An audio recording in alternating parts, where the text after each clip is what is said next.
E aí, pessoal, mais um conteúdo aqui do RH Talks para a gente falar de dados e inteligência artificial.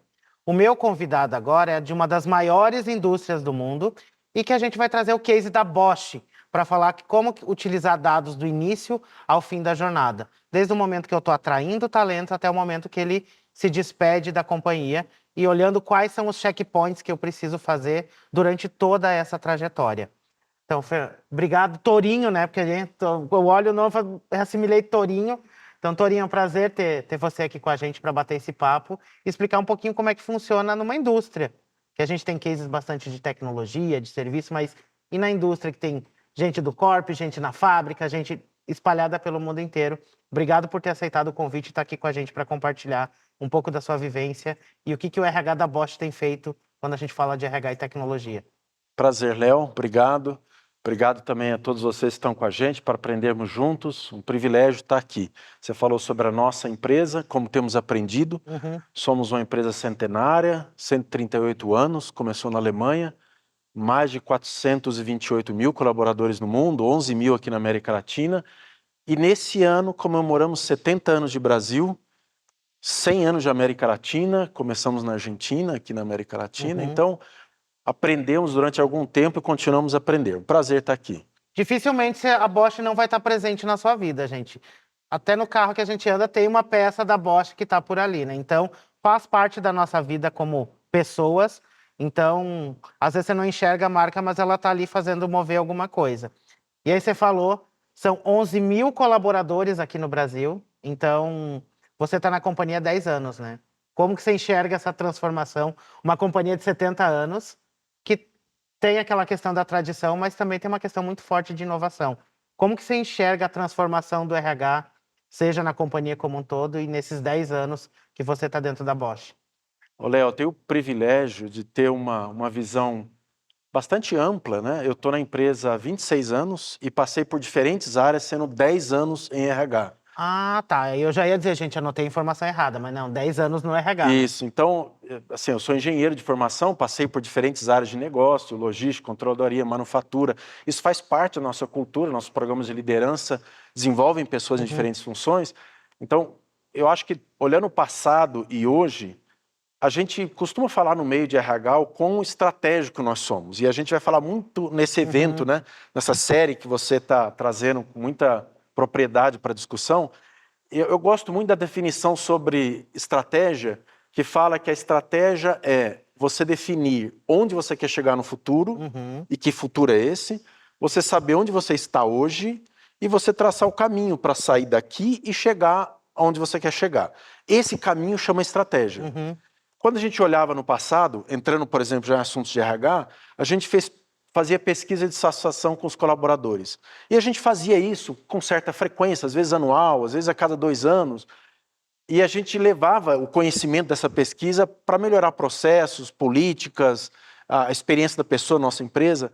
E hoje nós fazemos isso momentâneo. A gente usa a inteligência artificial, usa ferramentas de tecnologia para medir a experiência da pessoa enquanto ela acontece e você reage mais rápido. Quando você vai para uma área de qualidade, manufatura, por exemplo, você quer detectar o problema antes para ele não ir a campo. Sim. Porque depois que vai a campo é tarde demais. No colaborador é a mesma coisa. A gente quer identificar o momento em que ele vive a experiência para a gente melhorar naquele momento. Ao invés de fazer uma pesquisa só uma vez por ano. A pesquisa continua válida, mas agora a gente tem processos e oportunidade de melhorar eles momentaneamente com as tecnologias que nós temos. E a gente pode falar muito sobre isso. Você começou dizendo sobre isso, né? Não, eu acho que é fundamental porque 1 ano, 2 anos é muito tempo hoje, gente. É muito tempo para você esperar para corrigir alguma coisa. Acho fantástico trazer esse olhar na hora de... Não é depois... A gente fala muito que o RH apaga muito incêndio. O incêndio é quando você está lá, já aconteceu, já deu o problema e você tem que correr para resolver. E muitas vezes a gente não volta em olhar a causa daquele problema. Então, olhar no momento que está acontecendo, acho que é fundamental para que você tenha uma ação mais rápida e efetiva, antes que aquele problema vire uma crise, muitas vezes, que é uma crise, às vezes, de um alto nível de desligamento, o problema está numa liderança, numa determinada unidade. Então, acho que usar dados para isso é fundamental. E a inteligência artificial está aí para ajudar. Vou puxar de novo. Ela ajuda, gente. Ela não faz tudo sozinha, tá? O bichinho não chegou nesse nível ainda, espero que demore um pouco, porque a gente ainda precisa amadurecer no uso disso. E tem uma frase que é célebre, né, que eu já ouvi N vezes em reuniões, que é: contra dados não há argumentos. Faz total sentido quando a gente vai embasar algumas coisas. E quando a gente vai para a gestão de pessoas, isso se aplica também, os dados não há argumentos, ou entra um viés também não numérico, digamos assim, que é olhar comportamento, olhar alguns vieses que acontecem em loco, né? Porque a planilha vai te dizer tudo. Ah, não, Torinho está entregando aqui em 4 horas o trabalho dele, se ele trabalhar 8, ele vai entregar o dobro. Nem sempre é assim, né? Então, assim, essa reflexão traz muita coisa para nossa mente, né, para a gente refletir. Eu acho que eu poderia falar duas coisas sobre isso. A primeira é assim, você falou sobre o RH ser estratégico, nós estamos falando sobre isso aqui. Qual é a estratégia da nossa empresa? Qual é a visão futura? Qual é o caminho que eu vou andar? E o que esse caminho me diz sobre pessoas? Por isso que nós somos RH. Então, é com base nessas necessidades, então, que tipo de pessoas, em que lugar, com que competências, com que conhecimento, com que entrega, com que cultura eu preciso nesse caminho, e eu comparo com o que eu sou hoje. E aí eu vou gerar diversas coisas que eu preciso fazer. Aí é que a inteligência artificial, aí que os dados entram para me ajudar. Então, primeiro eu preciso ter um direcionamento. Eu preciso saber o que eu quero dos dados para poder buscá-los e não gerar dados e saber o que eu vou fazer depois. Então, Qual o que eu pergunta eu quero, quero responder, né? o que eu quero e depois tá bom, onde eu vou buscar esses dados. Na nossa empresa, para começar alguns exemplos, eu falava há pouco, nós medimos a experiência do colaborador em alguns momentos. Então, desde que a pessoa entra na empresa, no onboarding, quando ele está lá, passou de candidato para uma pessoa escolhida e vai começar na empresa, a gente mede essa experiência em alguns dias que ele está na empresa, depois de algumas semanas e depois de um mês. E a gente aprende desse momento. Depois, em outros momentos de desenvolvimento, quando você é transferido, quando você vai para outra função, quando você é promovido, ou quando você aprende nas diferentes formas dentro da empresa, na universidade corporativa, ou um outro momento, ou quando você passa por um diálogo, um feedback de competências, desenvolvimento, de entrega com o seu gestor, com os pares, ou quando você faz um momento em que você troca experiências e aprende, alguém te dá um feedback como cliente, por exemplo. Então, existem alguns momentos definidos que a gente capta a informação da experiência da pessoa e com base naquilo a gente deriva os pontos estratégicos que a gente precisa melhorar e coloca ação. Vou dar alguns exemplos. Nós vivemos a pandemia, todos nós. O que nós fizemos na pandemia? Nós adaptamos o processo de maneira muito rápida porque não tínhamos tempo. Mas ainda fazíamos processos de admissão com papel. A pessoa faz exame médico, tem um monte de papel. A pessoa precisa entregar a documentação para a empresa, tem papel. E a gente adaptou aquilo. Tá bom, pegamos um papel e colocamos no e-mail. Você digitaliza e coloca lá. Melhorou o processo? Poxa, você ganhou um pouco de produtividade, sem dúvida nenhuma. Mas não é a experiência que a gente quer. Sim. Então, com base no feedback que a gente aprendeu dessas pessoas, a gente coloca um onboarding digital, que algumas empresas estão fazendo também, para dar uma experiência melhor para o colaborador e para dar uma experiência de produtividade melhor na empresa também, que é um dos objetivos do nosso negócio. Todos nós temos objetivos de produtividade. A pessoa começa mais cedo na área, com conhecimento melhor que ela traz e mais feliz pela experiência que ela viveu. Então, a gente precisa olhar o que a gente quer da estratégia, as informações que a gente capta, o momento que capta e como eu faço aquilo. Essa ferramenta, por exemplo, permite feedback. Nós temos milhares de feedback quando eles acontecem nesses momentos. A gente não tem como olhar todos esses feedbacks. Então, uma ferramenta de IA é capaz de pegar aqueles feedbacks que são dados e trazer as principais mensagens para a gente. O que eu preciso mudar? Qual é a prioridade? O que é mais importante? Em que momento? Essa ferramenta capacita a gente a aprender aquele feedback de forma mais efetiva. Imagina olhar o feedback de 11.500 pessoas, gente. Não há RH que consiga fazer isso, gente, desculpa. Você ia ter que ter um esquadrão só para olhar isso. Então, nesse ponto, que é uma tarefa, ela vai compilar tudo isso e vai te trazer um extrato, Perfeito. os pontos de atenção. Aí é um facilitador. Você entendeu como funciona? E acho que você traz um ponto principal de ter vários pontos de checagem durante a jornada do colaborador. Não é olhar, muitas vezes olha numa pesquisa de clima e olha lá na entrevista de desligamento. tem uma lacuna gigantesca entre isso. E depois que o colaborador saiu, nem sempre ele sai satisfeito. É uma opinião, muitas vezes, com mágoa, com ressentimento, não traz uma informação como do dia a dia da empresa. E eu lembro que quando a gente conversou, você trouxe um ponto que vocês ultrapassaram o colaborador e estão chegando na família já dessa pessoa, para olhar também qual o cenário familiar que essa pessoa está inserida, para também isso reverbera. Lembrando, gente, no passado o povo falava, deixe seus problemas para fora da catraca. Nunca funcionou e não é agora que vai funcionar. Então tem todo um cenário familiar. Como é que a Bosch está ultrapassando essa fronteira hoje e olhando lá para a experiência familiar desse profissional com a empresa? Eu acho que nós aprendemos, Léo, nos anos, nós não somos uma empresa que tem pessoas. Nós somos empresas que, na medida do possível, conquista pessoas para que elas aceitem e permaneçam fazendo parte do nosso time. E nesse cenário, você tem que olhar a realidade do negócio e das pessoas da melhor forma possível. Então, eu posso citar 2 exemplos que a gente fala. Você expandiu barreiras e foi falar de pessoas olhando familiares, dependentes.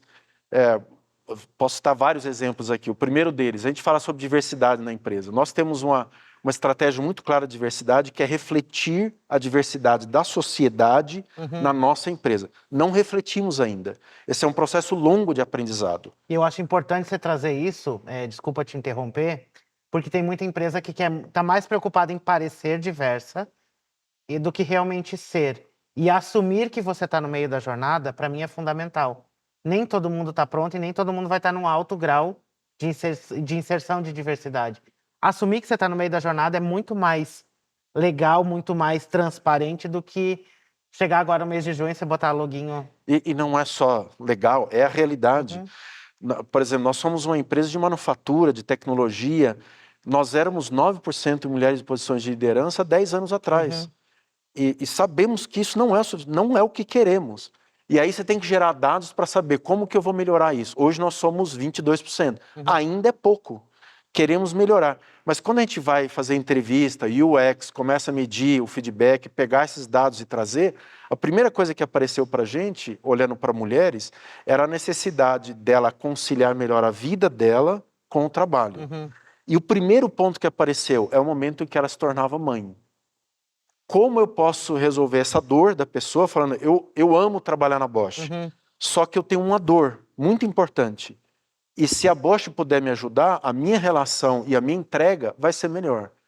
E aí a gente, através de diversos projetos, nós fizemos algumas entregas. Talvez a mais visível delas, nós resolvemos colocar creches internas à Bosch, do lado da empresa, onde a gente tem o clube da Bosch, em Curitiba, em Campinas, que hoje atende mais de 250 crianças. Que a mãe, desde pequena, de 0 a 4, 5 anos, pode colocar a criança lá e pode conciliar melhor a vida dela com a vida da empresa. Onde estava o nosso objetivo estratégico? Nosso objetivo estratégico era que a contribuição da pessoa, através da diversidade, trouxesse para a gente o melhor benefício de negócio. Mas você tem que coletar os dados e entregar o que é a dor da pessoa. E isso eu estou falando é a família inteira envolvida. Um outro exemplo. Nós todos fazemos portas abertas em momentos que a gente celebra, traz a família. E nós aprendemos que a educação financeira também é importante no contexto do Brasil. E nós precisamos melhorar isso. Então pegamos uma equipe do nosso time de previdência complementar, privada, para aquele momento portas abertas, para que ele pudesse falar com a família também. Não só com o colaborador, com a colaboradora, mas com o cônjuge, com o dependente, com o filho, com o parente, porque no portas abertas tem todo mundo. E mediante essas ações, naqueles momentos, nós aumentamos muito a contribuição voluntária para a previdência privada. Porque está o Léo lá, e até agora o Léo, refleti sobre isso, mas não sei se eu vou fazer. Agora chega a família do Léo junto, e a gente aborda sobre educação financeira, você poupar para o futuro, porque a gente precisa fazer isso no Brasil. E aí a família fala, não, Léo, isso é importante para a gente. Vamos fazer isso, claro, isso é um bom programa. E a gente teve uma adesão, um crescimento de adesão significativo na previdência complementar através das pessoas, que a empresa complementa também, abrangendo a família. Quer dizer, isso é importante, é super importante, mas é um tema de família, não é um tema só da pessoa. E o resultado foi muito bom. É porque aí eu falo bastante que ainda eu vejo o mercado usar muito o termo retenção. E eu não gosto desse termo quando a gente está falando de pessoas. Eu prefiro que a gente trabalhe o engajamento para não ter que reter. E aí ações como essa estão completamente dentro disso. Porque é uma mãe que vai estar com um filho próximo, já é o caminho do trabalho, já vai deixar a criança ali. Quando eu falo de educação financeira, é a mesma coisa. Não tem como a gente trabalhar, sendo que você não consegue gerir as suas próprias finanças. E somos um país que não tem isso dentro da nossa cultura de educação financeira. Então, ultrapassar essa barreira, para muitas pessoas pode fazer, é um pouco demais. Não é, gente, porque você está impactando aquele colaborador no universo onde ele está inserido. Não é só dentro da empresa, nas 8 horas que ele está ali com você. Mas você está melhorando a qualidade de vida, ele vai ter uma vida um pouco mais tranquila e com isso vai se tornar mais produtivo. Quando a gente está falando de produtividade sustentável, saúde mental, saúde do colaborador, passa sim por isso. Uma mãe que às vezes tem que levar o filho numa creche que é no outro lado da cidade, sair correndo para chegar para trabalhar, vai chegar atrasada, estressada, não vai ter uma produtividade tão alta. Ou quando eu tô com a minha vida financeira não tão legal, aquilo vai ficar na minha cabeça e vai interferir na E, produtividade. Léo, olha, assim, para nós, assim, a nossa parte, acho que a grande parte dos colegas que estão assistindo são profissionais de pessoas, de RH, isso significa novos aprendizados. Então, às vezes a gente está em reuniões e fala, gente, precisamos entender mais sobre segurança da informação, precisamos aprender mais sobre analytics, precisamos aprender mais sobre como coletar dados, porque todos esses conhecimentos são importantes nessa jornada. Você falava sobre envolver famílias, a gente, em alguns momentos, pediu parceiros para ajudar a gente a cuidar da saúde da família também. No Brasil, a maior parte das empresas oferece um benefício de saúde que é feito por uma operadora, um plano de saúde, um seguro-saúde, e a sinistralidade vem para a empresa. Isso é legislação no Brasil. E que impacta, portanto, a vida das pessoas, o bem-estar, a produtividade e também o resultado da empresa. A sinistralidade, a inflação média, cresce muito mais do que o faturamento das nossas empresas no longo prazo. Então, a gente precisa cuidar disso. E a gente pediu, então, para parceiros nos ajudar a cuidar da saúde preventiva das pessoas. Iniciamos isso com os nossos colaboradores, empregados. Então, nas nossas localidades, todos fazem check-up preventivo, seja dentro da empresa, em alguns momentos dependendo do escopo fora da empresa, mas os nossos médicos, por exemplo, deixam de ser somente ocupacionais para serem assistenciais e analytics. Então, a gente precisa aprender. E aí tem legislação de segurança de dados, precisa aprender sobre isso, precisa ter o consentimento da pessoa. Com esses aprendizados, nós conseguimos uma taxa de voluntariedade de participação de 94% das pessoas que aceitam participar de um check-up, de um periódico estendido, olhando também a saúde assistencial preventiva para cuidar da doença crônica.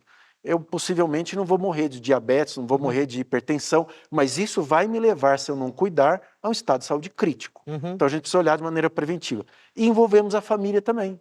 Depois falamos, bom, agora sabemos que a familiar, não só a pessoa, que é o colaborador, também precisa desse cuidado. Então chamamos parceiros, e isso tudo só foi possível porque nós montamos, à medida que a pessoa vem para a gente, nós montamos analytics de saúde das pessoas. Eles declaram voluntariamente, você precisa proteger esse dado, precisa ter acesso controlado, mas o médico tem um analytics, a pessoa aceita e ele começa a conversar com a pessoa sobre saúde preventiva. Isso é responder à necessidade do negócio.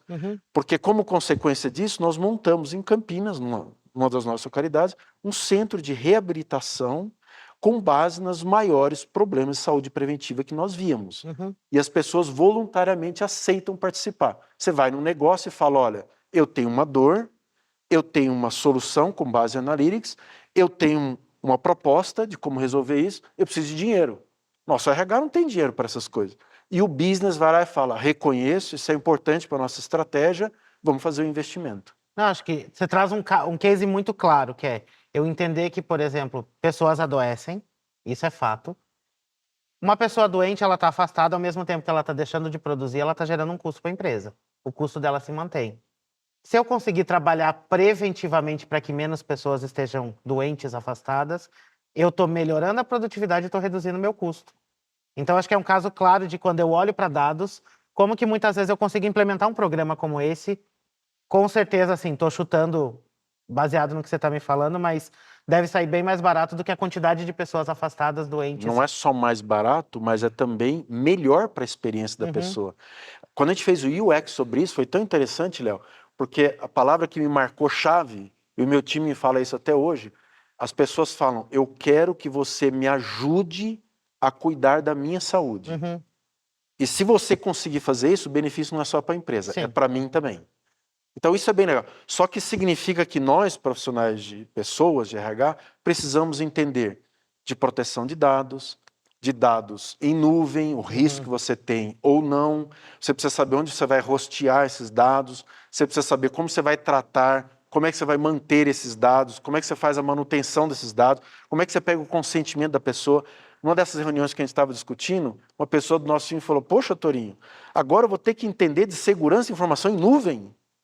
Nós precisamos entender. Já está atrasado, né? Com a ajuda dos nossos colegas, dos experts, precisamos entender porque isso faz parte do nosso negócio. Não é somente daquelas pessoas olhando tecnologia da informação.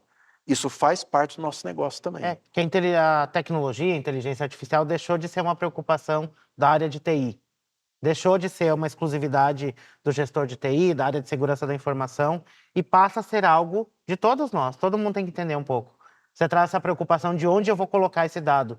E aí, meus coleguinhas de RH vão querer usar a inteligência artificial para entender um pouco disso.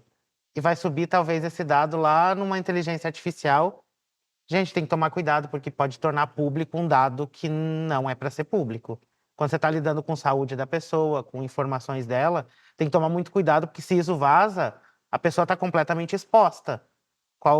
Por exemplo, estou trazendo um exemplo, ela vive com HIV, vai estar na ficha médica dela, e eu expus a sorologia dela para a internet. Então, tem que tomar cuidado, mas é fantástico de ver como que a pessoa falar, eu quero que você me ajude a me cuidar, porque médico, tipo, a gente vai deixando, né? Não vou quando der, ou normalmente... e aí, fazendo uma relação entre gêneros, normalmente nós homens vamos muito menos ao médico do que as mulheres.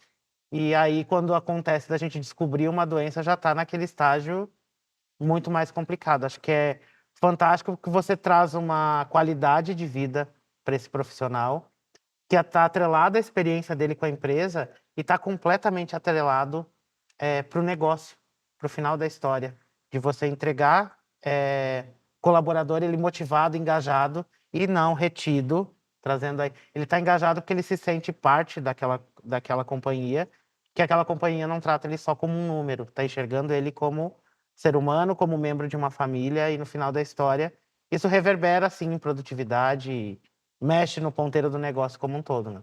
Acho que o nosso desafio, Léo, de todos nós, na área de pessoas, é como a gente consegue conciliar da melhor forma as entregas para o negócio, porque nossos negócios continuam sendo negócio, tem stakeholders, tem acionistas, a gente consegue entregar isto para o resultado ao mesmo tempo que a gente consegue fazer isso de maneira mais justa possível, mais atrativa possível, com a melhor experiência para as nossas pessoas. Aí elas vão escolher trabalhar conosco, viver essa cultura que são nossas empresas. De outra forma, não farão parte.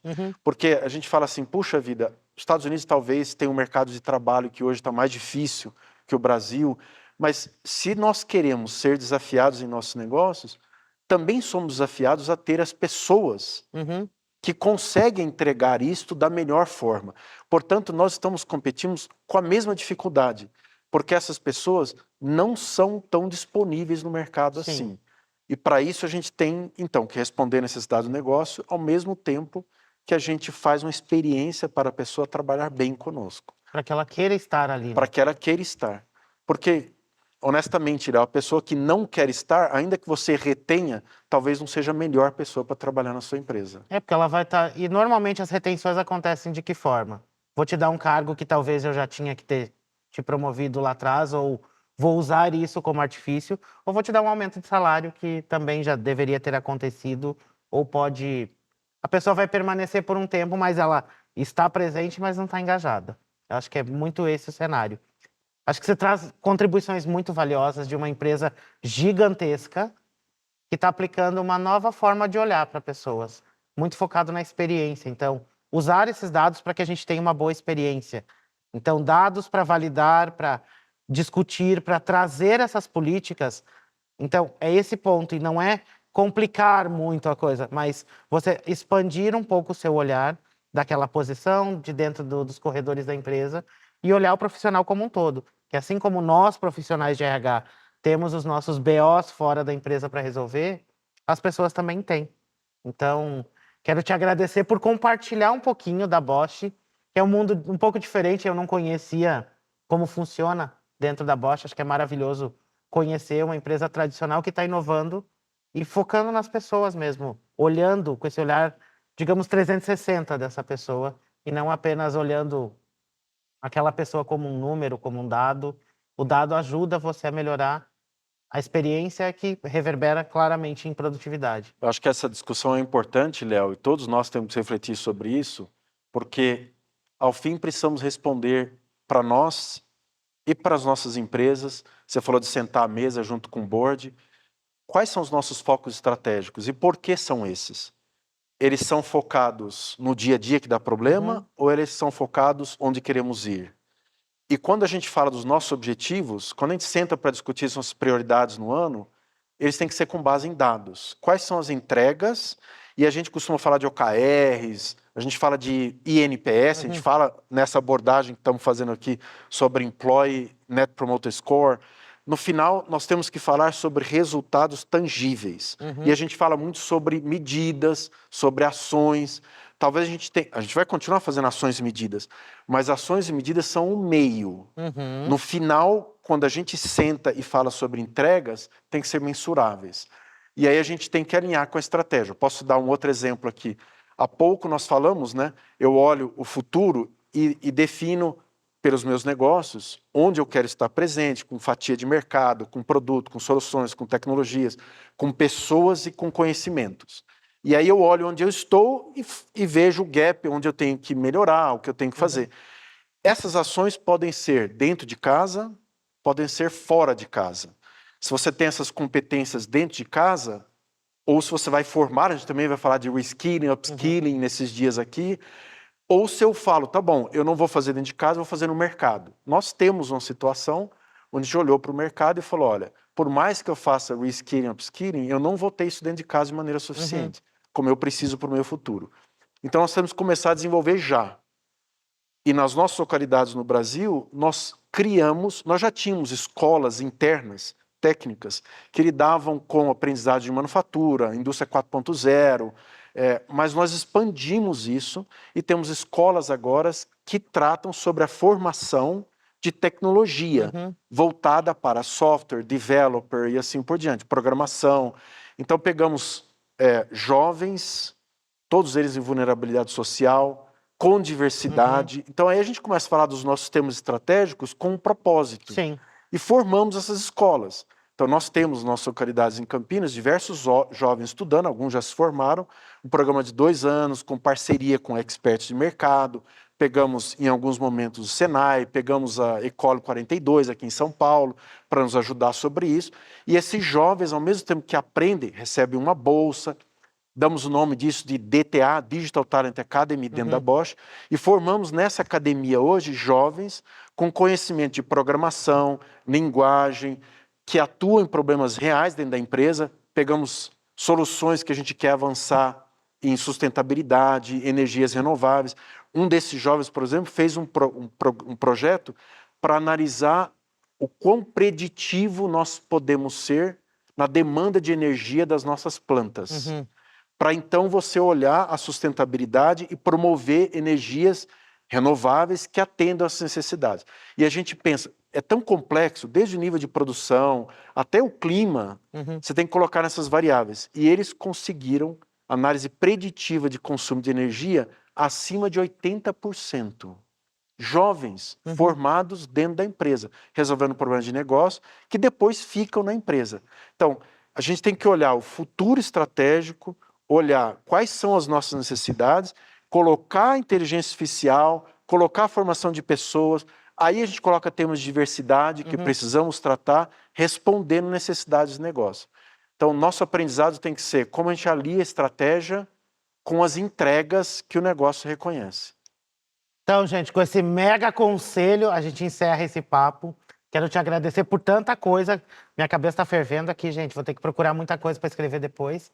Mas quero te agradecer por compartilhar. Acho que traz uma visão macro para que esse RH olhe para um todo, para um 360 da vida da pessoa, um 360 da vida do profissional. E principalmente, talentos às vezes não vão ter. A gente está com um gap de mão de obra que muitas vezes eu vou ter que formar para poder ter essa mão de obra no futuro. Então ficam as provocações do Torinho aqui. E a gente volta já já com mais um conteúdo aqui do RH Talks, pessoal. Até mais.